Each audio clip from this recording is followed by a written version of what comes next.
कोई काम नहीं आता भैया, याद रखना।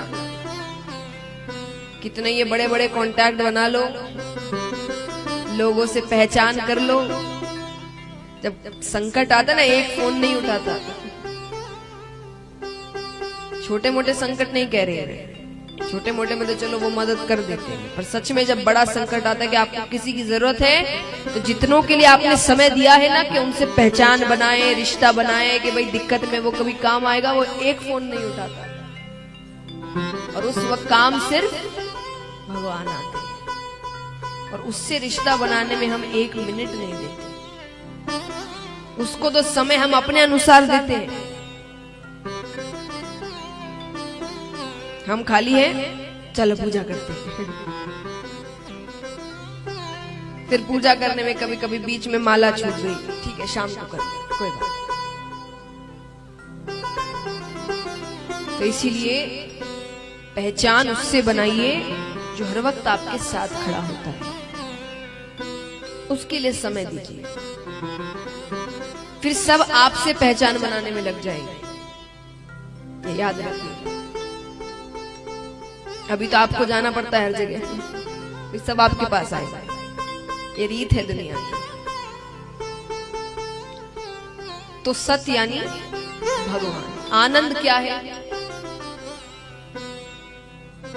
ईश्वर तो है ही, सभी सच्चित आनंद सब ईश्वर ही है, लेकिन अर्थ है आनंद यानी हम आनंद को बाहर खोजने की कोशिश करते हैं। यहाँ चले जाएंगे तो आनंद आ जाएगा, ये कर लेंगे तो आनंद आ जाएगा, ये देख लेंगे तो आनंद आ जाएगा, यहाँ घूम आएंगे तो आनंद आ जाएगा, पर वो कुछ देर के आनंद होते हैं।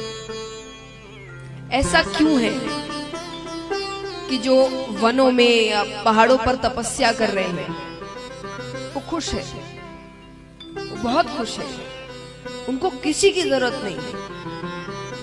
हमें और आपको है ना, हर चीज के लिए जरूरत है। खुशियां मनानी है तो लोगों की जरूरत है, दुख बांटने हैं तो भी लोगों की जरूरत है, हर चीज में लोगों की जरूरत है। जरूरत क्या, हमने तो अपने जीवन का रिमोट कंट्रोल ही दूसरे के हाथ में देकर रखा है। वो जैसे चाहे उसके साथ वैसे खेल जाए। एक बार एक महिला खूब सुंदर तैयार होकर, माँ उसने घंटों लगाए हैं तैयार होने, घंटों। शाम को कहीं बाहर जाना है, मानो सुबह से तैयार होना शुरू हो चुका था। शाम तक तैयार हो गई।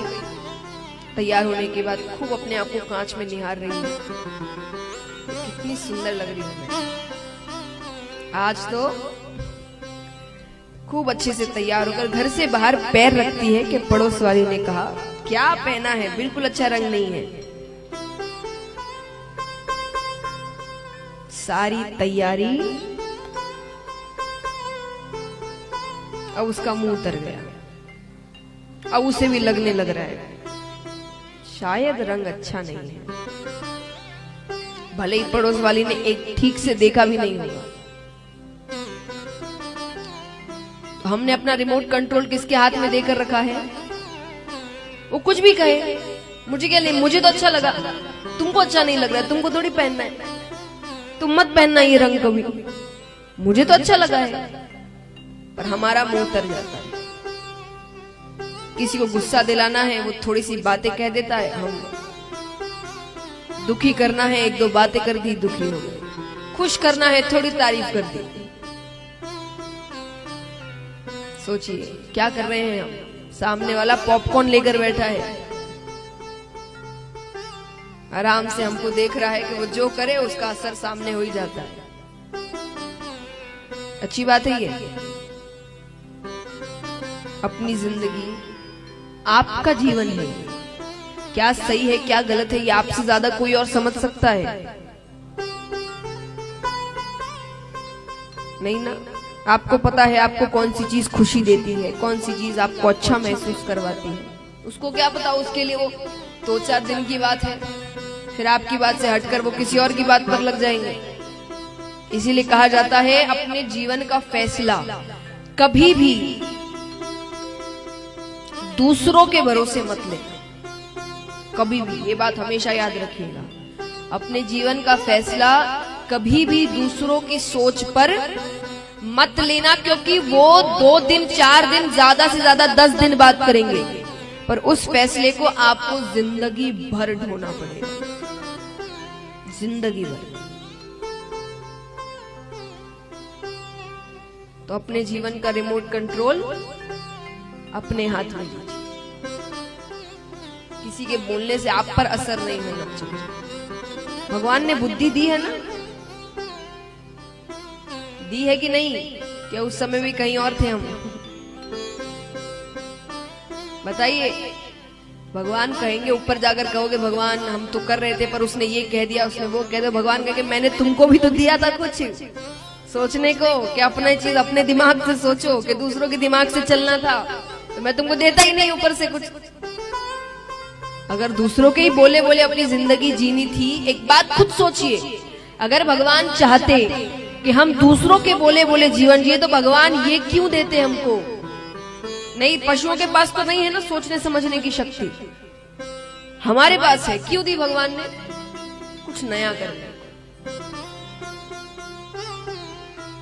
जरूरी नहीं जो हर कोई कह रहा है वही करते रहो, वही करते रहो, जियो करो मर जाओ। भगवान ने क्या अलग किया? सब चीज एक ही करना था, तुमको पशु ही बनाता मैं। तो ये सोचिए, ये सोचने वाली बात है कि नहीं बताइए? अगर उनको सब कुछ वैसे ही तो ये क्यों देते हमको? दिमाग देने का अर्थ है कि उन्होंने हमको सोचने समझने की शक्ति दी है, कि तुम सोचो क्या सही है क्या गलत है। तो इसीलिए अपने जीवन का रिमोट कंट्रोल अपने हाथ में लीजिए। काफी समझदार है आप।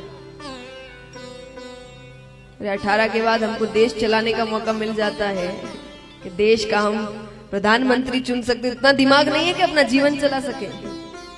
देश कौन चलाएगा ये चुन सकते हैं, पर हम कैसे चलेंगे उतना नहीं पता हमको। तो इसीलिए आनंद यानी अपने अंदर के आनंद को पहचानो। सबके अंदर भगवान बैठे हैं, सबके अंदर, हर व्यक्ति के अंदर भगवान है। इसलिए तो कहते किसी से झगड़ा करने से पहले ये सोचो कि भगवान तो उसके अंदर भी है। तो बुराई को खत्म करना है, व्यक्ति को थोड़ी खत्म करना है। तो आनंद यानी अपने अंदर के आनंद को पहचानो। आपकी आत्मा क्या कहती है, क्या समझाती है आपको? क्योंकि आत्मा यानी वो भगवान की आवाज होती है। और तापत्रय विनाशाय श्री कृष्णाय वयम नमः। 3 तरह के ताप बताए गए हैं, दैहिक, दैविक और भौतिक। अगर भगवान की कृपा हो तो तीनों तरह के तापों से हमें मुक्त करते हैं। पर कृपा कैसे हो? कृपा कैसे हो? भगवान की कमजोरी क्या है? भगवान भक्त को रोते हुए नहीं देख सकते, कभी नहीं देख सकते। भगवान कहते एक बार मेरे भक्त ने मुझे रोकर पुकार लिया, पापी से पापी भी, मैं उसके वहीं के वहीं सारे पाप खत्म कर देता हूं। भगवान कहते हैं सन्मुख होए जीव मोहे जब ही। एक बार मेरे सामने आ जाए, वो कहे नाथ मैं आपका हूं, मैंने बड़ी बहुत गलतियां की है पर अब मैं आपका हूं। कि सन्मुख होए जीव मोहे जब ही, जन्म कोटि अदना सहित भई। उसी वक्त जन्मों जन्मों के करोड़ों पाप मैं वहीं खत्म कर देता हूं। एक बार मेरे पास आ जाए बस। तो भगवान को रोकर पुकार,